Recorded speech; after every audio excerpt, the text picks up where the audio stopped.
يعني نتمنى على المشرع العراقي مراجعة قوانين الاستثمار لكي تنسجم مع رغبة المستثمرين.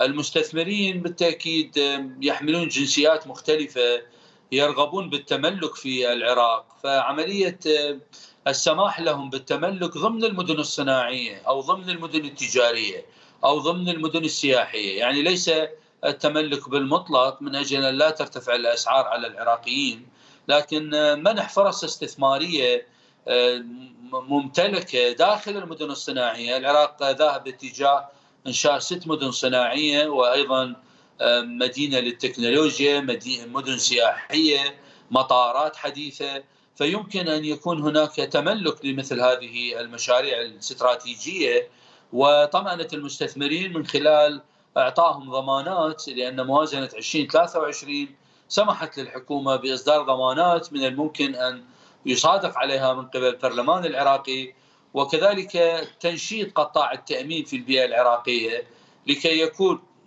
ملاصق لموضوع الاستثمارات. لدينا مناطق آمنة، لدينا موارد غير مستغلة، الموارد العراقية حاليا تقف بالمرتبة رقم 8 على مستوى العالم. العائد على الاستثمار يمكن أن يكون مضمون إذا ما توجهت الحكومة في موضوع طمأنة المستثمرين بأن هناك مشتريات لإنتاجهم. على سبيل المثال الآن لدينا طريق التنمية يحتاج مثلا إلى تنشيط قطاع صناعة الركائز الكونكريتية، الركائز الحديدية الفولاذية، لكي يكون لدينا إنتاج من الداخل لمتطلبات الطرق، القطارات، لدينا الكبريت، لدينا الإسمنت، لدينا الفوسفات، كلها مواد أولية من الممكن أن توضع على طريق التنمية. الإنتاج الزراعي في العراق أيضا هو فرصة استثمارية إذا ما تم يعني التعاون مع الجانب التركي في منح إدارة لملف المياه بطريقة منتظمة. فنعم التشريعات العراقية يفترض أن يعاد النظر بها بما يطمئن المستثمرين، وأن نزيل البيروقراطية التي أشارها الأستاذ الفاضل بانتقال الملكية من الوزارات الاتحادية أو من الأفراد أو من الشركات لصالح هيئة الاستثمار قبل عرضها كفرصة استثمارية، من أجل إزالة الابتزاز وضعف إدارة ملف الاستثمارات، لأن العالم الآن يتنافس في الحصول على الفرص الاستثمارية.